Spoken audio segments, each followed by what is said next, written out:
Hey everybody, welcome back to the Tipsy Ghosts. We are your tipsy hosts, Sarah, and Lindsay. Hey guys. Hello. Hi.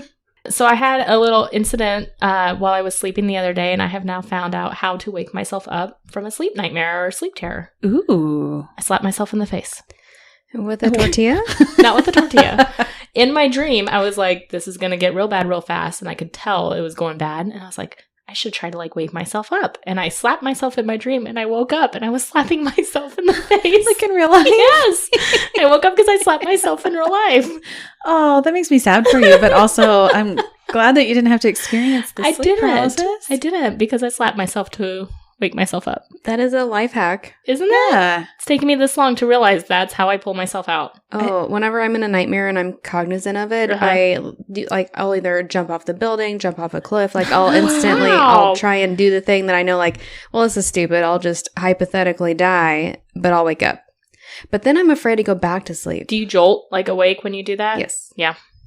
I hate all that. I don't do any of that when I have nightmares. Next time Barbara comes to you, slap yourself. Luckily, I've only seen Barbara once because she's horrifying. But, sad news about my hand. I woke up with my cryptid hand. Yes. The other night, crying because I tried to move it and it hurt so bad in my sleep. And I was like,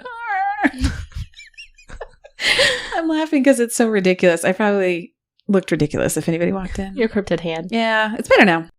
Well, are you ready for me to entertain you? Absolutely. Always. Strap in. Strapped. Okay. Well, I can't believe this, but I'm actually doing an unsolved case. I know. Say it. I know. It's taken how many years?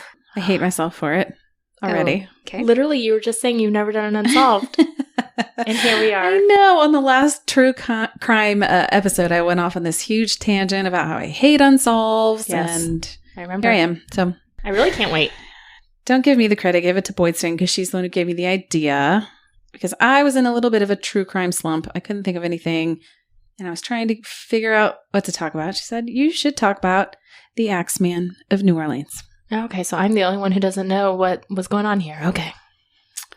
Yes. But I know who the Axeman of New Orleans is, so I'm excited. That's what you were talking about initially. And then I realized, it wasn't a surprise to Boydstone, yeah. Is it New Orleans or New Orleans? I think it could be either way, no? I say New Orleans, but I'm sure people there probably call it New Orleans. Nolans. Yeah. They don't say the E. I think it's New Orleans. No, that just sounded like one word. New Orleans. Yeah, I think that's the point. I don't know. You pronounce it however it feels right. Well, now I'm going to be all self-conscious about it. Anyways, from May of 1918 to October of 1919, a serial killer known as the Axeman of New Orleans was on a killing spree in New Orleans, Louisiana. Was that where he was? Okay. Yeah. I was confused. Or New Orleans. I know this is going to be shocking, but he killed most of his victims with an axe. What? Or a straight razor. Oh. I think Axeman kind of roll off the tongue. Is it Axeman? Instead Axeman. of straight razor man. Instead of demon barber. Zach, is that you? The demon barber. Yeah, the demon barber. Yes. I like that. Yeah. You know what? You're onto something. I did not come up with that on my own. You guys know what I'm talking about, right? No. I really thought you were being clever. I was genuinely shocked.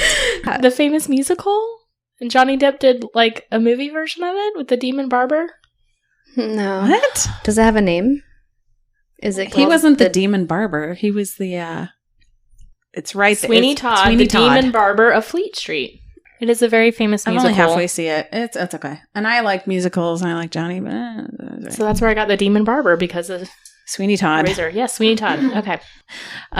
So the axe usually belonged to the victims, and usually a panel on the back door was removed by a chisel for the person to enter the house. Like a doggy door. What? Like a doggy door. Did I not enunciate that? I'm so sorry. No. Did my face give it away? You guys are all like, New Orleans. Doggy door. Sounds the same, yes. Yeah. He created a doggy door. Yes. With a chisel. So, Well and usually the panel of the door and the chisel were left by the door. So it's believed that the murders were not motivated by robbery and that no items were removed from the victims' homes. Most of the victims were Italian immigrants or Italian Americans, which led many people to believe that the killings were ethnically motivated. Some really went crazy with this theory and even said that perhaps the mafia was involved. Another theory is that the killings were related to sex and that the murderer was a sadist who was looking for female victims. Criminologists who have evaluated the case believe that the male victims were killed only because they obstructed his attempts to murder women. Now, here in a minute, I'm going to go through all the victims, and I think that this is the least believable theory, so you'll have to tell me what you think when we're done. Okay. I think my favorite theory, though, is that the murders were committed in an attempt to promote jazz music. Yes. Jazz is nice. He just came blasting through his doggy door with his saxophone. Was that the sound that saxophone makes? That is jazz. And that is a saxophone. Obviously. That was a jazz saxophone. Kenny G would be proud. I'm so proud of myself. Okay, this was kill you with my sweet jazz. What's that? What's the God. Oh God, what is it? No. I don't know what's happening. We're trying to think of just one jazz song. It's not happening. Oh, like the Yes. Yes. What is that called? What? It's like, I don't know the name of it, but that's like Kenny G's like famous like Those three notes are not helping. Hold please. Hang on, I got this. Do you know that song? That's the song I was thinking of because it's famous. Careless Whisper. I don't know what that is. I do know that one. Oh, we were on two different songs. Still Kenny G? No. It's George Michael. Okay. Yeah. So that's what the Axeman did. He just popped in. He was Kenny G. Before Kenny G. So anyways, a lot of people thought that maybe he was just trying to promote his jazz music. And this was suggested by a letter written by the killer where he stated that he would spare everyone who played jazz in their homes. And I'm going to read you this letter. So, hell, March 13th, 1919. Esteemed mortal. Oh, wow. Went there, demon barber. They have never caught me, and they never will. They have never seen me, for I am invisible, even as the ether that surrounds your earth. I am not a human being, but a spirit and a demon from the hottest hell. I am what you Orleanians... Is that how you say that? Orleanians? Oh, for New Orleans, okay. Mm-hmm. I was like, I don't know what that word is. I think you made it up. And your foolish police call the Axeman. When I see fit, I shall come and claim other victims. I alone know whom they shall be. I shall leave no clue except my bloody axe, besmeared with blood and brains of he whom I have sent below to keep me company. If you wish, you may tell the police to be careful not to rile me. Of course, I am a reasonable spirit. I take no offense at the way they have conducted their investigations in the past. In fact, they have been so utterly stupid as to not only amuse me, but His Satanic Majesty, Francis, Joseph, etc. Is that Satan's name? I don't know. Apparently. Maybe a police chief? I like to think it's His Satanic Majesty. I thought it was Stan Satan. Or Sir Satan. Sir Satan. We already discussed this. But tell them to beware. Let them not try to discover what I am, for it were better that they were never born than to incur the wrath of the Axeman. I don't think there's any need of such a warning, for I feel sure the police will always dodge me, as they have in the past. They are wise and know how to keep away from all harm. Undoubtedly, you Orleanians think of me as a most horrible murderer, which I am, but I could be much worse if I wanted to. If I wished, I could pay a visit to your city every night. At will, I could slay thousands of your best citizens, for I am in close relationship with the angel of death. Now, to be exact, at 12:15 earthly time on next Tuesday night, I'm going to pass over New Orleans. In my infinite mercy, I'm going to make a little proposition to you people. Here it is.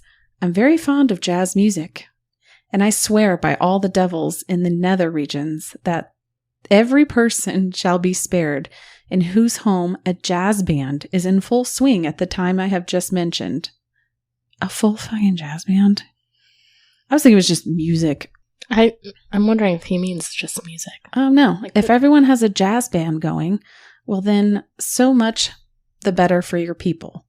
One thing is certain, and that is that some of your people who do not jazz it out on that specific Tuesday night. When in doubt, jazz it out. Does jazz hands count? Okay. If they don't jazz it out on that specific Tuesday night, if there be any, we'll get the axe. Well, as I am cold and crave the warmth of my native Tartarus. Oh, God, help me. Tartarus? Tartarus? I don't know what that means. And it's about time I leave your earthly home. I will cease my discourse, hoping that thou wilt publish this, that it may go well with thee. I have been, am, and will be the worst spirit that ever existed, either in fact or realm of fantasy. The Axeman. Okay. He's telling them, girl, put that record on. Girl, put your records on. Okay. Well, the Axeman was never caught or identified, and his killings just seemed to randomly stop. He was very long-winded in his letter, by the way, too. I know. You can tell, narcissistic. You can tell he thought he was really smart, too. He is not of this world, okay? He's going back to his other region. His nether regions. With Sir Joseph. Sir Michael Joseph, yes. But also, he said the later... king of the nether regions. Go back to my other realm. He said that he was cold, but isn't hell hot? Apparently for him, maybe that's why he wanted to go back to where it was going to be warm. He's like, here, I'm cold here in New Orleans, but I'm going to go back to where it's warm. Which is hell. In the nether regions. My nether regions are burning. They are burning. July. For Joseph. Okay, here we go. So here are the victims. So we're going to start with Joseph Maggio. Joe, he was an Italian grocer, so he and his wife, Catherine, were attacked while they were sleeping on May 23rd, 1918. The killer cut their throats with a straight razor, then smashed their heads in with an axe. I feel like both of those were necessary. I know, it's a little extra, but... I was just going to say, maybe it's maybe they died before they got their heads bashed in. If he slit their throats, that's a quick death, right? Wait, let me just read on and then... Oh, okay. You're going to tell me I'm wrong. I'm going to burst your bubble. Catherine's throat was cut so deeply that her head was almost severed from her shoulders. Oh. Joseph survived the initial attack. Oh, gosh dang. But died shortly after his brothers discovered him in the apartment. Law enforcement found bloody clothing belonging to the murderer. The bloody razor was found in the neighbor's yard and belonged to Andrew Maggio, the brother. Andrew owned a barbershop. The Demon Barber! Damn it, it's all coming Fleet Street.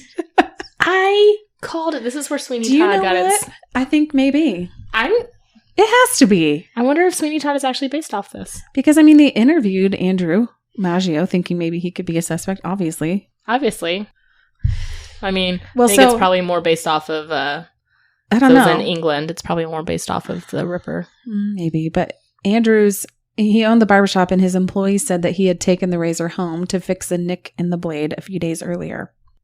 And he just so happened to live in the same apartment building as Joseph and Catherine, and claimed that he heard strange groaning noises coming from their apartment. Mind your business, Andrew. So he was like, not my business. All right. And also he'd been drinking, so he thought maybe it was just in his head. But like I said, he was a suspect and was investigated, but eventually released. But did you say that the killer's bloody clothing, did he walk out naked? Who knows? He stripped his clothes off through the razor, and he's like, I'm done.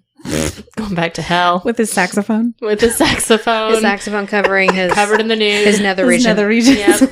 He had his axe, it sounds like. He tossed that, too. It was just a blade that time. All right. Next up, Louis Bazoomer and Harriet Lowe were attacked in the early morning hours of June 27th, 1918. Louis was struck above his right temple with a hatchet and likely left him with a skull fracture. Harriet was hit over her left ear, and both of them were found alive but unconscious the next morning around 7 a.m. The axe was found in the bathroom of the apartment and belonged to Louis. Louis actually told police that he was sleeping when he was bashed in the head. So there goes the theory of quick deaths. And he's not showing up prepared at all. He's just finding their axes. Yeah. A man named Louis, again, apparently that was a popular name, kind of like Sarah, A man named Louis Rubicon, a 41-year-old African-American man employed at the grocery store that other Louis owned, was arrested. And even though there wasn't any evidence to indicate that he was guilty, apparently he kept changing his story, which is enough to arrest someone on murder charges. And that made him seem super suspicious. Nothing ever came of that, so he was released. Okay. Well, this is only the second case. They're probably not putting them together yet. Right. More about this story, though. Police then turned their attention to Louis Bezumer after they found letters in his home that were written in German. Police felt that he was probably a German spy, so they went ahead and arrested him, the guy who was attacked. It didn't help that Harriet, who was, also attacked and in and out of consciousness at the hospital, also said that he was a German spy. She also said that he was the one who attacked her with the hatchet. So who knows? She also just had a brain injury. Correct, yeah. So Louis, the supposed German spy, was charged with murder and served 9 months in prison before being acquitted. So, as I mentioned just a second ago, Harriet had been hit with the hatchet above her left ear and found unconscious at the scene of the crime. So when she regained consciousness at the hospital, she made all sorts of crazy claims. She basically contradicted everything that Louis said, and even though she accused him of both being a German spy and of being the attacker, she went ahead and moved back in with him a few weeks after being in the hospital. Part of her face was paralyzed during the attack. I mean, that's not a surprise, but sadly she died after doctors tried to perform a risky surgery to try to fix some of her deficits on her face. Oh, gosh. The next victim was Anna Schneider. She was attacked August 5th, 1918. She was 8 months pregnant at the time. Her face was bashed in repeatedly, and her scalp had been cut. Her face was completely covered in blood when her husband found her just after midnight after he returned home from work. She survived the incident and gave birth to a baby. Wow. 2 days later. She survived. Mm-hmm. That's amazing. Investigators believed that she was actually beaten with a lamp. So there was some speculation if it was even associated with the Axeman, but they tied it into the case. Okay. Joseph Romano, he was an elderly man who lived with his 2 nieces. On the night of August 10th, 1918, the nieces heard a commotion coming from their uncle's bedroom. When they went in to check it out, they found their uncle with 2 large gashes on his head. The girls claimed that they saw the assailant leaving and described him as a dark-skinned, heavy-set man with a dark suit and slouched hat. I feel like that could describe a lot of men during that time, though. Joseph was badly injured, but able to walk himself to the ambulance. Sadly, though, he died 2 days later from his injuries. And authorities found a bloody axe in the backyard and found that the back door panel had been removed with a chisel for a doggy door. After the Romano murder, the whole town was completely panicked, and some people claimed to see the Axeman lurking in neighborhoods, and others reported finding axes randomly in their backyard.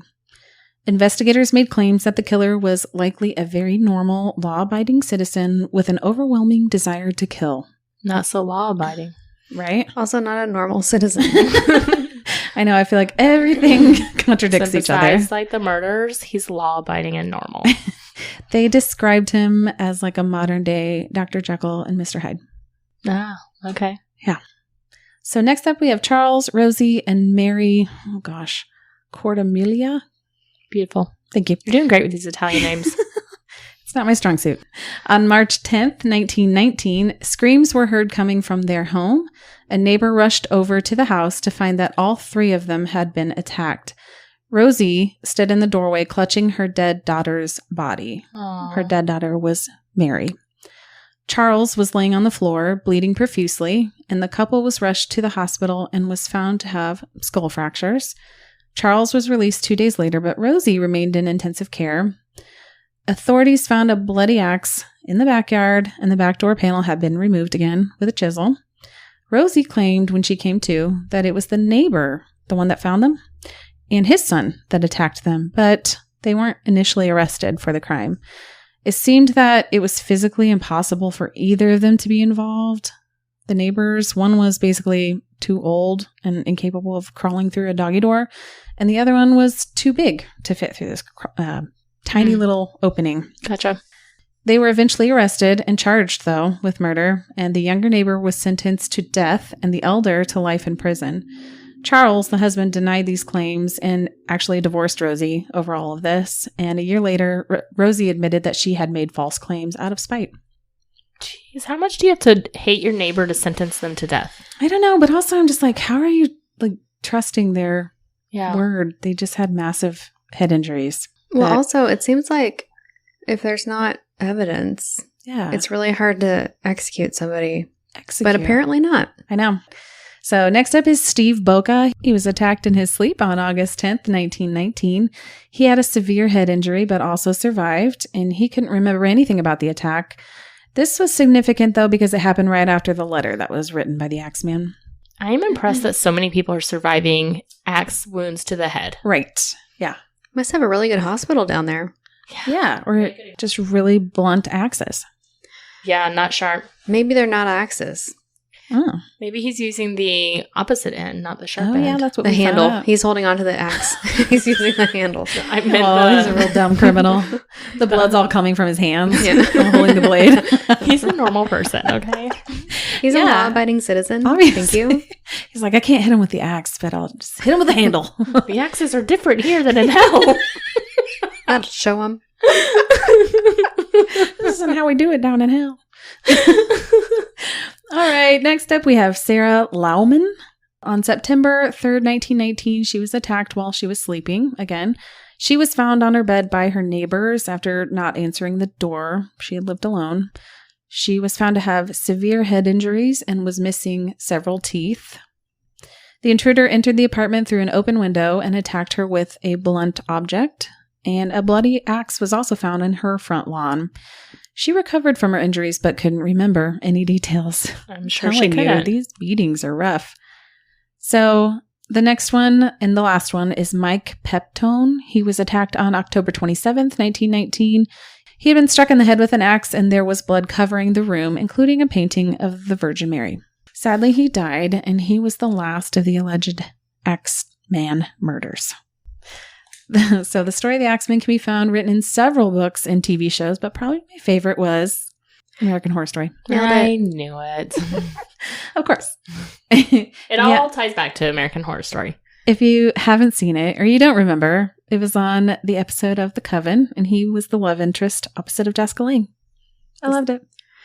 He was a terrible man in the character, or in the He's a terrible man, but I loved it. Well, pretty much all the characters in American Horror Story are they're all terrible people. Yeah. But I like it. So there you go. I have done an unsolved case now for you all. So he just stopped killing and they never just went away. So these people did not have jazz playing and that's why they were attacked. That's why they think Mike, the last one, died. Were people actually playing jazz in their homes? Yeah, so it was a big thing. Like after the letter came out, it was like this one Tuesday night, and the entire city were up playing big band jazz music, and because they were fearful, you know what it reminds me of is from Home Alone when he sets up those figures that dance in the window. Like they're having a big party. Yeah, that's what I would have done. Just like.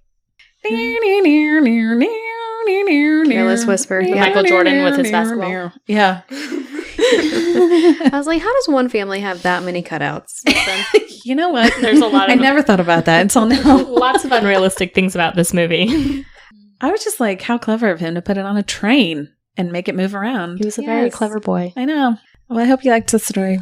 It was beautiful. I did. Okay, good. Is it bothering you? 100%. That you don't know who the Axeman is? Yeah. Do you think it was one person? Or do you think it was maybe several people? I think it was one person. I think it was a demon from the nether regions. Obviously. I think it was a human. So after hearing all the victims, though, do you think it was that theory of a sadist that was based off of sex and only attacked women, and the men were just attacked because they were in the way? Was there any sexual, Not that was mentioned. Okay. I'm going to say that he was just a psychotic person who... Yeah. I almost said patient. A psychotic person who just lost it. And then just as quickly, he faded away. Maybe because they were getting too hot on his trail. Maybe because they were getting close. I also don't think that... I don't think that all those victims are from the same attacker. Interesting. Because some of them were hit with a lamp. You think like a blunt copycat object. or something? Yeah. I think maybe somebody else saw it as an opportunity to go. Or did the police identify everybody with a head injury like, oh, Probably. it's the same person? Yeah. Well, I mean, he did have a calling card of sorts of leaving the axes in the yards and the doggy door. the chisel. doggy door. Yeah. So I don't know. Axeman, we'll never know. Maybe he died. Okay. Well, thanks. Thanks for letting me entertain you. Thank you for talking. Thank you for listening. You're welcome. You're welcome. Thank you for doing an Unsolved. I'm proud of you. There's some growth. I feel uncomfortable. All right, guys. Thanks so much for tuning in this week to Sarah's Commuter True Crime. You can always catch us at thetipsyghost.com and find our socials linked from there, or send us an email at thetipsyghost@gmail.com. Please give us a 5-star rating and a great review anywhere you listen to podcasts. We really appreciate it, and it really does help. All right. We will catch you guys next week. Okay, bye. Bye.